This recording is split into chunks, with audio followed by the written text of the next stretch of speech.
Streaming services have an abundance of gay content, but a couple of years ago TV looked a lot different. There were very few TV shows that represented the gay community and even fewer TV shows that represented us in a good light. So in this week's video I'm counting down my picks for the top 10 TV series from yesteryear that portrayed gay people in a good light or helped with representation on TV.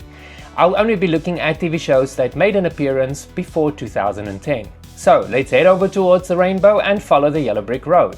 Follow the yellow brick. But before we get on with the show, if you don't know yet, I have Patreon and it's the first top 10 video of the month, so I have to give a shout out to my members on Patreon. If you don't know it, I've got digital content on Patreon like music, and I'll be uploading videos from this week onwards, and you'll have exclusive access to this content by signing up as a paid member. So let's give a massive shout out to the following Patreon members: Curious George and Joseph Highland. You guys are awesome because you support my channel on YouTube and on Patreon, and in turn I'm going to give you access to digital music and videos, like I said, that I will be starting to upload once a month to my Patreon. I'm mumbling. Let's get on with the video. Follow the yellow brick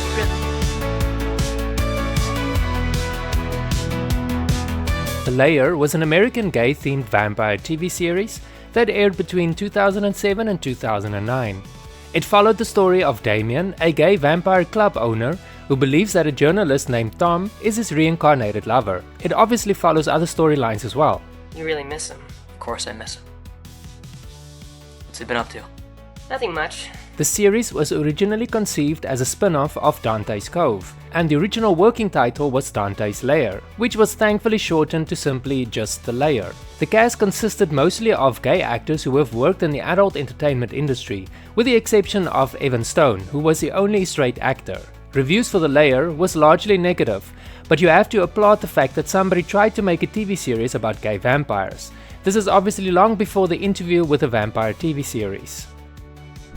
You paint the history of this place. A lot of what was supposed to have happened here had elements of ritual sacrifice. Speaking of supernatural gay dramas, Dante's Cove was an LGBTQ-orientated supernatural soap opera which aired between 2005 and 2007. The main storyline followed a gay young couple who must overcome dark, mystical forces inspiring against them, starting with a vengeful 19th century witch and her cheating warlock fiancé.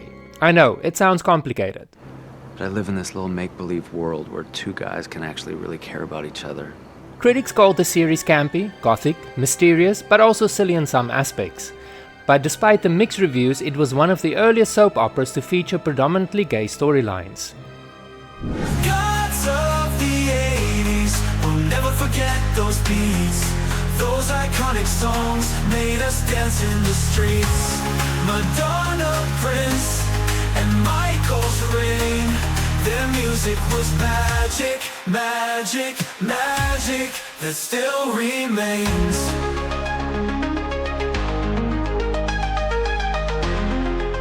But we're brothers. Brothers was a sitcom that aired for 5 seasons between 1984 and 1989. The plot was simple. When their youngest brother comes out as gay, 2 conservative men support him and help him navigate being openly gay in 1980s Philadelphia. No, you're not asking me why I'm leaving. You're asking me why I'm gay.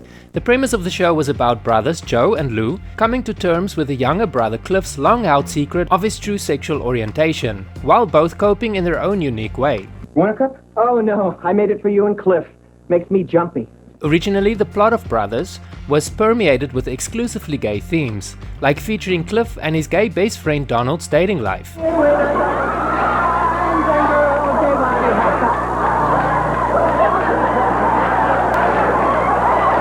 Thank you.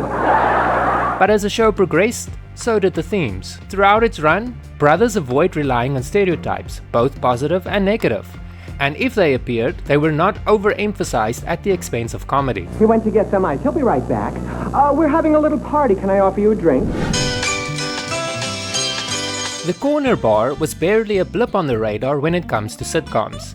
It aired on ABC from June 1972 to September 1973, and many people never even heard of it. But it contains an extremely important character in the history of queer TV shows, Peter Panama. Peter is widely considered to be the first openly gay, recurring character to ever appear on a TV show. Many who have watched the show agreed that he was the most entertaining character of the series, and that he should have been a series regular. Have you seen the series? Let me know in the comments. Oh, he's straight? Obviously. Noah's Ark aired for 2 seasons between 2005 and 2006 and followed the lives of 4 gay best friends living in Los Angeles.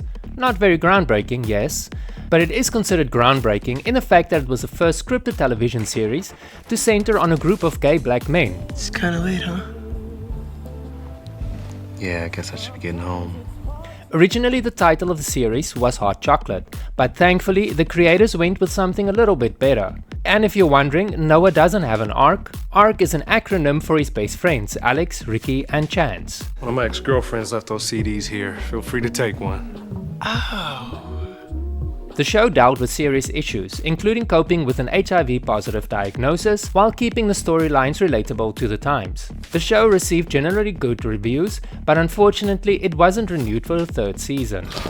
I didn't know you hired a new guy. That body? Girl? He's a dancer or something. Thank you for being a friend. I know what you're thinking, but hear me out on this one. The Golden Girls definitely belongs on this list of TV shows that perpetuated positive representation of gay people on TV. Hey, it's not like the guys in my family never kissed a man. Of course, that was business. Gay people love the Golden Girls and could relate to at least one of the characters. I think she's in love with me. She told you. Well, not in so many words, but I knew what she meant. It also helped that each one of the show's lead actors had been involved in gay-friendly productions in the past. For instance, Betty White appeared on Love, Sydney, a 1981 sitcom in which Tony Randall stars as a gay man. What happened to Coco? If you recall the pilot episode, before they became the fabulous foursome we know and love today, the ladies lived with their butler Coco. The first episode of The Golden Girls see the group of friends hiring a gay houseboy named Coco, and despite him being written out of the series after the pilot aired, the show remained largely popular amongst gay viewers. 2 girls had shaved heads and 3 boys had green hair. They're expressing themselves. Intriguing gay references were sprinkled throughout the series, which is no surprise considering that one of its writers and producers was Mark Cherry, the man who brought us Desperate Housewives. What are you saying, Clayton? I'm saying I'm gay, Blanche. Glee was conceptualized by one of Hollywood's heavyweights who happens to be gay. The series premiered in 2009 and received countless accolades, including 19 Emmy Award nominations. And this duet would just be an excuse to spend more time with you. Glee wasn't just a pioneer of musicals on TV, but it also helped to shape diversity on TV, and prominently featured LGBTQ storylines. Glee's primary focus was to extend the message of "You are not alone" to minorities and gay viewers, and it worked perfectly. Looking back, many fans noticed in retrospect that the show had many flaws and plot holes, but Kurt's relationship with his father was one of the aspects of the show that aged well. Glee's creator, Ryan Murphy, himself a gay man, used his own personal experiences coming out to his father as inspiration for that particular scene. Oh, no, I didn't call him anything. I was talking to the blanket. No, you used that word. You're talking about him. Relax, Dad. I didn't take it that way. Yeah, that's because you're 16 and you still assume the best in people. My So-Called Life was one of those cancelled shows that could have gone on to become something great. Many viewers fondly remember the show and its cast who went on to become famous movie stars in the years that followed. Wilson Cruz portrayed Ricky, who has one of the most emotional story arcs of the show. Ricky's story of being a gay teen who is kicked out of the house rang true to so many closeted teens of the era, and it made his character a fan favorite. But maybe it shouldn't be so simple. I mean, not that I know what I'm talking about or anything. Despite being written as a secondary character, the writers treated Ricky's storyline the same way it treated the main characters, giving him depth and making him emotionally relatable. Upon its debut, My So-Called Life received critical acclaim and won several awards, including a Golden Globe, but the show was ultimately cancelled after 1 season, something that still haunts the dedicated fan base 3 decades later. For this list, I'm combining both the UK and US versions of Queer as Folk, as I feel they were both equally important. What the hell is that? You did this map of all the places you've had a Starts out Manchester, but that bit at the top's Denmark. Queer as Folk premiered on UK TV screens in 1999 and followed the lives of 3 gay men living in Manchester's gay village. The show aired for 2 seasons and received mixed reviews from critics and audiences who felt the show missed out on tackling important issues. But 20 years later, the critical reviews were more positive. What about you? I've got somebody waiting for me. The US version premiered 1 year later, and this is the version most audiences are familiar with. The show quickly became the #1 show on Showtime, receiving generally positive reviews. The show wasn't just about gay men going to clubs and whining about their relationships. It tackled serious issues with each episode, like gay adoption, actively gay priests, and discrimination in the workplace. It's no wonder Queer as Folk was voted as one of the best gay TV shows ever. You're a hero. No matter what anyone says. You had to know the show would be at the #1 spot. It is considered by many critics and viewers as one of the most successful TV series with gay principal characters, if not the most successful. Well, come on, he's perfect for me. Except for one little problem, he's perfect for me. It was also the first primetime TV show in the US to star an openly gay lead actor. Despite initial criticism for its stereotypical portrayal of gay characters, the show has received critical acclaim throughout its run. It has also been hailed as a show responsible for opening the door to so many gay-themed TV shows such as Queer as Folk that came after it. Do you agree that Will and Grace belongs at the #1 spot on this list?